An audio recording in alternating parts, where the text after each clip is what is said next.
The winter winds swept across the Great Plains with a fury that seemed to match the chaos in Morning Star's heart.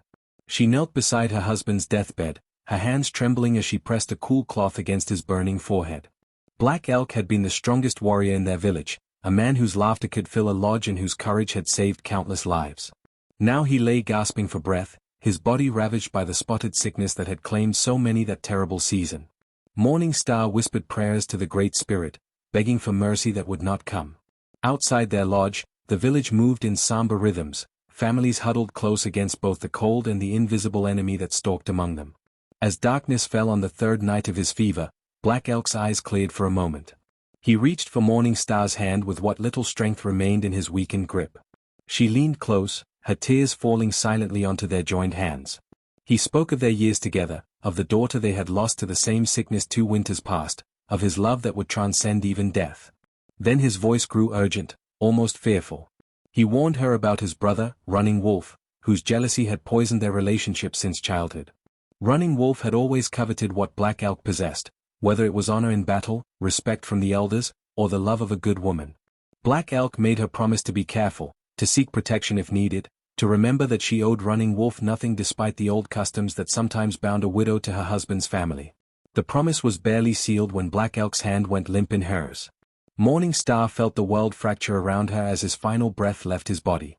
She remained motionless for what felt like hours, unwilling to accept that the man who had been her shelter against all storms was gone.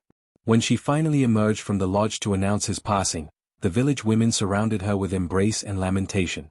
They prepared Black Elk's body according to tradition, painting his face with red ochre and dressing him in his finest clothing. His weapons and most treasured possessions were placed beside him on the burial scaffold that the men constructed on the hill overlooking the river. The funeral ceremony stretched across 4 days, as was proper for a respected warrior. Morning Star barely ate, moving through the rituals like a ghost herself. She sang the morning songs, cut her hair short as tradition demanded, and gave away many of their possessions to honor her husband's memory. Throughout it all, she felt Running Wolf's eyes upon her.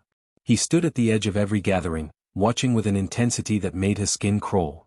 Unlike the other mourners who offered genuine condolences, Running Wolf's expression held something else entirely.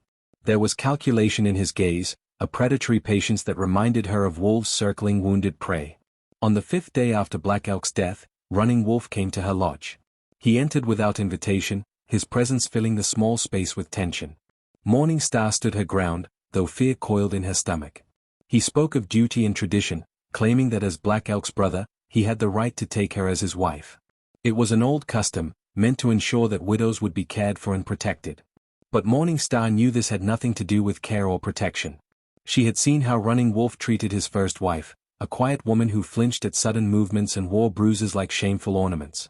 She had heard the whispers about his cruelty, his violent temper, his inability to control his rage when drinking the white man's whiskey that sometimes found its way into the village. She refused him clearly and firmly. Her husband had left her enough horses and supplies to sustain herself. She had skills in beadwork and hide tanning that were valued by the tribe. She did not need a new husband, especially not one she neither trusted nor respected. Running Wolf's face darkened with anger. He moved closer, his breath hot against her face as he reminded her that women did not make such choices. He grabbed her wrist hard enough to leave marks, his fingers digging into her flesh. Morning Star tried to pull away, but his grip tightened. He threatened her with words that dripped with venom, promising that he would have her consent or take what he wanted regardless. Just as panic began to overwhelm her resistance, voices outside the lodge made him release her. He left with a final warning that she would regret her defiance, his departure as menacing as his arrival had been. The days following Running Wolf's threat became a nightmare of constant vigilance. Morning Star felt his presence everywhere, even when he was nowhere to be seen. He began a campaign of subtle torment designed to break her spirit without drawing the attention of the tribal elders. Her lodge developed mysterious problems during the night. She would wake to find her water containers overturned, the precious liquid soaking into the earth. Food supplies she had carefully stored disappeared or were found trampled and spoiled. The drying racks where she prepared hides for tanning were knocked down repeatedly, destroying hours of work. These incidents could be dismissed as accidents or blamed on mischievous children or animals, but Morning Star knew the truth. Running Wolf was showing her how vulnerable she was, how easily he could make her life unbearable. She tried to maintain her dignity and independence despite the harassment. Each morning she rose before dawn to gather water from the river, always looking over her shoulder, always listening for footsteps that might signal danger. She worked her hides and created beautiful beadwork that other women admired and traded for. But the constant stress wore on her like water wearing away stone. She grew thin, her eyes developing dark circles from sleepless nights spent listening to every sound outside her lodge. The other women in the village noticed her deteriorating condition, but when they asked questions, she deflected with weak smiles and excuses about grief. She knew that complaining about Running Wolf would put her in an impossible position. He was still a warrior, still a man with status and connections. She was merely a widow with no male relatives to speak for her. Running Wolf escalated his tactics when quiet sabotage failed to achieve his goal. He began spreading rumors throughout the village, poisonous words designed to isolate her from potential allies.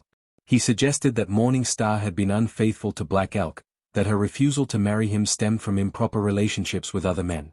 He hinted that she practiced bad medicine, that perhaps the sickness that killed Black Elk had not been natural at all. These lies found fertile ground among those who loved gossip more than truth. Some villagers began avoiding her, crossing to the other side of paths when they saw her approaching. The women who had once welcomed her company now whispered behind their hands when she passed. Morning Star felt the walls of her world closing in, the community that had once embraced her now turning uncertain and cold.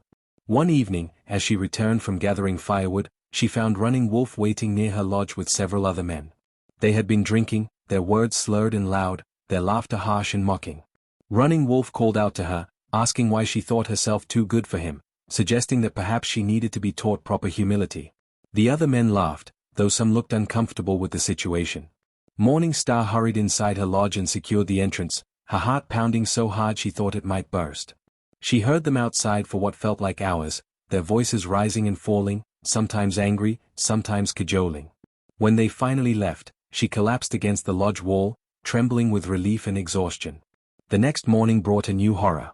She discovered that someone had slaughtered her best horse during the night, the animal that represented her greatest material wealth and her potential means of escape if circumstances became unbearable. The beautiful mare lay in a pool of blood, her throat cut with brutal efficiency. This was no accident or act of nature. This was a message written in blood and death. Morning Star stood over the dead animal and wept, not just for the loss of the horse but for the loss of hope. Running Wolf had demonstrated that he could take anything from her at any time. He could destroy her possessions, her reputation, and eventually, if she continued to resist, perhaps her life itself. She knew she could not continue living this way. The isolation, the fear, the constant threats were destroying her as surely as any physical weapon. She had tried to handle the situation alone, believing that involving others would only make things worse. But she had reached the end of her endurance. That afternoon, she made a decision that both terrified and empowered her. She would seek help from the one person in the village whose authority even Running Wolf might respect, whose sense of justice was known throughout the tribe. She would go to Chief Tall Bear, the leader of their people, a man renowned for his wisdom and fairness. It was a desperate gamble. Chiefs did not typically involve themselves in disputes between men and women, especially regarding marriage customs. But Morning Star had no other options left. She gathered what courage remained in her battered spirit and prepared to make her plea. Chief Tall Bear sat in his lodge when Morning Star requested an audience, the late afternoon sun casting long shadows through the smoke hole above. He was a man of perhaps 50 winters, his face lined with the accumulated wisdom of countless decisions and battles. His hair, still mostly black despite his age, was adorned with eagle feathers that marked his many achievements. When Morning Star entered, he gestured for her to sit by the fire, his dark eyes taking in her gaunt appearance and haunted expression without judgment. She had brought tobacco as a gift, as custom required when seeking counsel from the chief. He accepted it with a solemn nod, and then he waited. A good leader knows that silence often reveals more than questions ever could. Morning Star's voice shook when she began speaking, but it grew stronger as her story unfolded. She told him everything, holding nothing back. She described Black Elk's deathbed warning, Running Wolf's initial demands, the escalating campaign of harassment and intimidation. She spoke of the destroyed property, the vicious rumors, the slaughtered horse, the drunken threats outside her lodge. She showed him the bruises on her wrist from where Running Wolf had grabbed her, marks that had faded to yellow and green but still bore witness to his violence. She explained that she had tried to endure alone, not wanting to burden the tribe with personal troubles, but that she had reached the point where she feared for her safety and her life. Her voice broke when she admitted that she no longer felt safe in the village that had been her home for so many years. Tall Bear listened without interruption, his expression unreadable. When she finished, silence filled the lodge once more. Morning Star waited, her heart pounding, uncertain whether she had done the right thing or made a terrible mistake. Finally, the chief spoke. His voice was measured and thoughtful, carrying the weight of responsibility. He acknowledged that the old customs allowed a brother to claim his deceased brother's widow, but he also noted that such customs were meant to protect and provide for women, not to trap them with men who would abuse them. He had heard whispers about Running Wolf's treatment of his first wife, rumors he had not investigated as thoroughly as perhaps he should have. He thanked Morning Star for her courage in bringing these matters to his attention. However, Tall Bear explained, the situation was complicated. Running Wolf was a skilled warrior, valuable to the tribe's defense. He had influential friends and relatives who would view any action against him as unjust interference in family matters. The chief could not simply forbid Running Wolf from pursuing his claim without risking division within the tribe. Moreover, some of the elders held traditional views about women's roles and might see Morning Star's resistance as inappropriate, regardless of Running Wolf's behavior. Tall Bear needed to navigate these treacherous waters carefully, balancing justice with tribal harmony. He told Morning Star that he would summon Running Wolf to hear his side of the story, and then he would make a decision. In the meantime, he assigned his own nephew, a young warrior named Swift Arrow, to watch over her lodge at night to ensure her safety. The council meeting took place 3 days later in the large ceremonial lodge at the village center. The elders gathered in a circle, their weathered faces serious and contemplative. Morning Star sat on one side of the fire, Running Wolf on the other. Tall Bear presided over the proceedings with formal dignity. He asked Running Wolf to explain his actions and intentions regarding his brother's widow. Running Wolf played his part well, his voice respectful and reasonable. He claimed that he only wanted to fulfill his duty to his brother by caring for Morning Star. He denied the harassment, suggesting that the damage to her property was likely caused by natural events or perhaps by enemies she had made through her own unfriendly behavior. He explained the slaughtered horse as the work of raiders or wild animals. As for the rumors about her character, he claimed to have defended her honor whenever such talk arose. Morning Star felt despair rising as several elders nodded along with Running Wolf's explanations. He was convincing, presenting himself as a concerned relative trying to do the right thing while being unfairly accused by an ungrateful woman. One of the older council members, a man known for his conservative views, spoke up to support Running Wolf, arguing that widows should accept the protection of their husbands' families rather than seeking independence that would burden the entire tribe. Morning Star saw her hopes crumbling. She had gambled everything on this appeal to justice, and it appeared she had lost. Running Wolf caught her eye across the fire and smiled, a cold expression that promised retribution for her defiance. Then Tall Bear raised his hand for silence. He had been listening carefully to both sides, but he had also been observing. He noted that Running Wolf's first wife had not been seen in public for several days, claiming illness. He suggested that perhaps she should be brought before the council to speak about her husband's character. Running Wolf's confident expression faltered for just a moment. He objected, saying that his wife was indeed too ill to attend and that this matter had nothing to do with his marriage. But Tall Bear insisted, and he sent Swift Arrow to fetch the woman. The tension in the lodge became almost unbearable as they waited. When Swift Arrow returned with Running Wolf's wife, the assembled council drew a collective breath. The woman was thin and frightened, sporting fresh bruises on her face and arms. One eye was swollen nearly shut. The appearance of Running Wolf's wife transformed the council meeting instantly. The elders who had been nodding along with Running Wolf's reasonable explanations now stared at the physical evidence of his brutality with undisguised shock. The woman, whose name was Quiet Rain, stood trembling before the assembly, her good eye darting nervously between her husband and the chief. Tall Bear spoke to her gently, his voice carrying both authority and compassion. He asked her directly about her injuries, about her life with Running Wolf, about the truth that the bruises on her body revealed more clearly than any words could express. For a long moment, Quiet Rain remained silent, the lifetime habit of submission and fear warring with this unexpected opportunity to speak her truth. Running Wolf leaned forward, his posture radiating menace despite the presence of the council, and she flinched visibly. Tall Bear noticed the reaction. He stood and moved to place himself between Running Wolf and his wife, a symbolic gesture that sent a clear message about where the chief's protection lay. He told Quiet Rain that she was safe, that no harm would come to her in this lodge, and that she should speak honestly without fear of consequences. The chief's words, backed by his presence and authority, seemed to crack the dam of Quiet Rain's long-held silence. She began to speak, her voice barely above a whisper at first, then growing stronger as the words poured out. She described years of abuse, beatings that left her unable to walk for days, threats against her life if she ever spoke of his violence. She confirmed that Running Wolf had indeed been harassing Morning Star, that she had heard him boasting to his drinking companions about how he would break the widow's spirit and force her into submission. She revealed that he had killed Morning Star's horse himself, laughing as he did it, saying it was just the beginning of what he would take from her. The council members listened with growing horror and anger. Even the most traditional among them could not ignore such testimony, especially when it came from Running Wolf's own wife and was supported by the visible evidence of her injuries. Running Wolf attempted to interrupt, to discredit his wife's words, claiming she was lying out of spite or that she had brought punishment upon herself through disobedience. But his protests rang hollow in the face of Quiet Rain's raw honesty and obvious fear.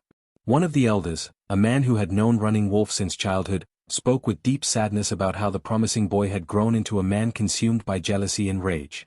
Another elder pointed out that a warrior's strength should protect the tribe, not terrorize vulnerable women.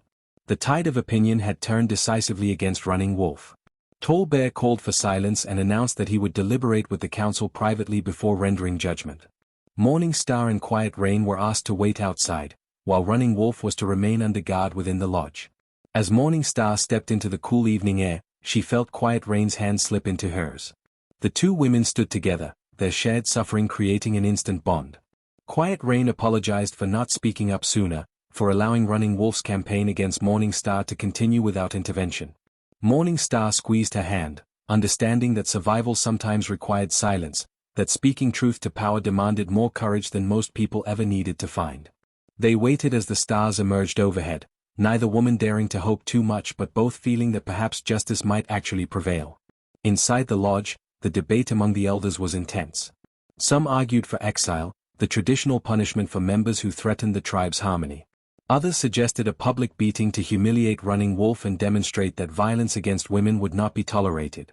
A few voiced concern about setting precedents that might undermine male authority within families. Tall Bear listened to all perspectives, weighing the competing values and interests at stake. He recognized that this decision would ripple far beyond the immediate case, potentially affecting how the tribe handled similar situations for generations to come. He thought about his own daughters, about the kind of world he wanted them to inhabit. He considered the teachings of the ancestors about balance and respect, about the sacred duty of the strong to protect rather than exploit the vulnerable. When the council emerged after what felt like hours, their faces were grave but resolved. Tall Bear announced the decision in a voice that carried across the gathering crowd of villagers who had heard about the council and come to witness its outcome. Running Wolf was found guilty of harassment, destruction of property, spreading false rumors, and violence against both his wife and Morning Star.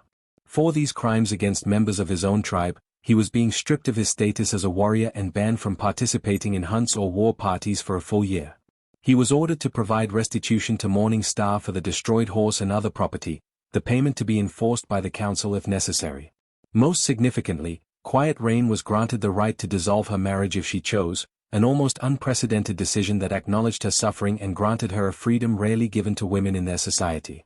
Regarding Morning Star, the council declared that she was under the chief's personal protection and that no one, including Running Wolf, could claim her as a wife without her explicit consent. Any further harassment or threats would result in permanent exile from the tribe. Running Wolf's face twisted with rage as he heard the judgment, but he was surrounded by warriors who made it clear that any outburst would be met with immediate force. He was escorted back to his lodge under guard, his humiliation complete, his power broken. Morning Star felt tears streaming down her face, but they were tears of relief rather than sorrow. For the first time since Black Elk's death, she could breathe without the weight of constant fear crushing her chest. Tall Bear approached her as the crowd dispersed, his expression kind. He told her that courage came in many forms, and that by speaking her truth, she had not only saved herself but potentially many others who might have suffered in silence.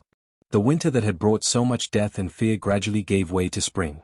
The Great Plains transformed from endless stretches of snow and ice into rolling waves of green grass dotted with wildflowers. Morning Star emerged from her lodge each morning to greet the sun with prayers of gratitude, marveling at how different the world felt when fear no longer shadowed her every step.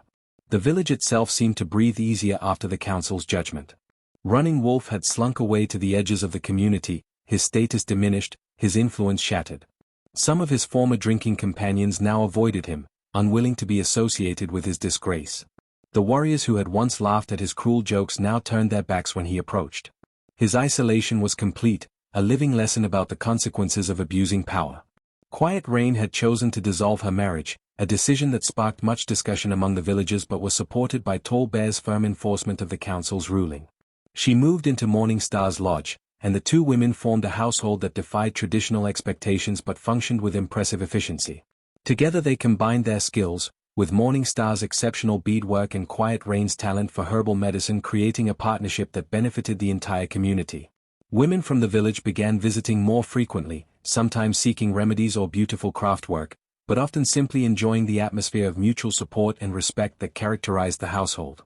It became a place where women could speak freely about their own struggles, where the silence that had protected abusers for too long was being broken, one conversation at a time. Tall Bear took a special interest in Morning Star's well-being, visiting periodically to ensure that Running Wolf was honoring the council's decree. During these visits, a friendship developed that surprised both of them. The chief, who had lost his own wife to illness several years earlier, found in Morning Star a sharp mind and compassionate spirit that challenged and inspired him. She, in turn, discovered that Tall Bear was not just a wise leader but also a man who genuinely cared about justice and the welfare of all his people, not merely the powerful and privileged. Their conversations ranged from practical matters of village governance to deeper questions about how traditions could adapt to serve people better while still honoring the wisdom of ancestors. He sought her perspective on issues affecting women in the tribe, recognizing that he had been blind to certain problems simply because his gender and position had shielded him from experiencing them. As spring deepened into summer, the relationship between Morning Star and Tall Bear evolved into something neither had anticipated but both came to cherish. He began visiting her not as a chief checking on a protected citizen but as a man drawn to a woman he admired and respected.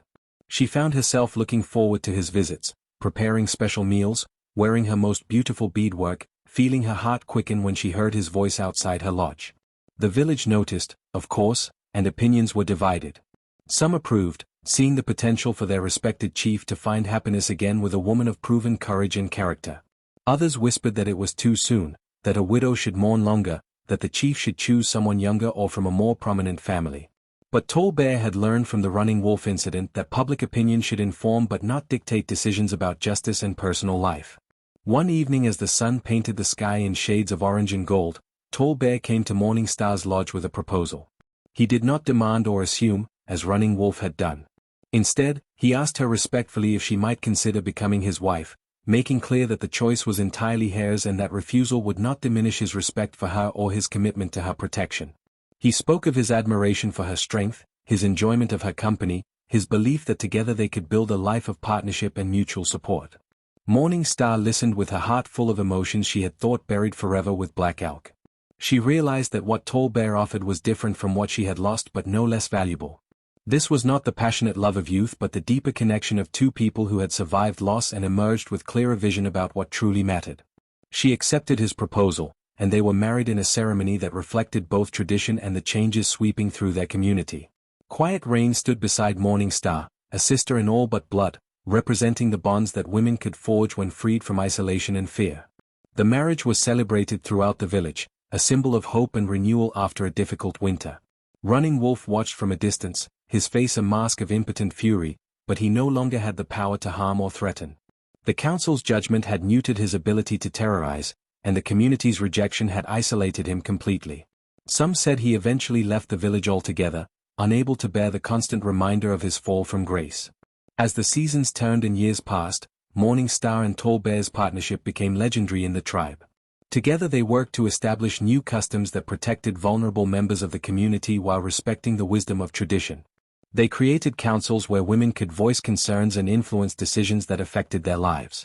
They ensured that widows had rights and options beyond forced remarriage to relatives who might abuse them.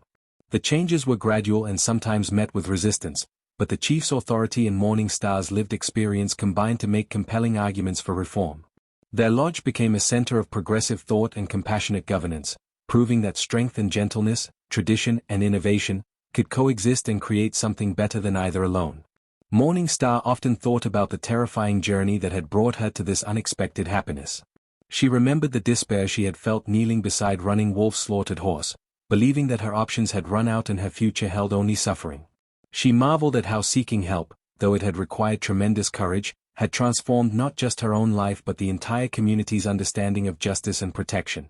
She had been saved by a chief's wisdom and sense of fairness, yes, but she had also saved herself by refusing to accept torment as her fate, by speaking truth even when silence seemed safer. Her story became one that mothers told daughters, a reminder that courage could change the world, that justice required voices brave enough to demand it, and that sometimes the ending of one story was simply the beginning of another, better one. The widow who had faced down her tormentor with nothing but desperate hope had become a chief's wife, a leader in her own right, and a symbol of the truth that no one should ever have to endure cruelty in silence when community and justice could offer salvation.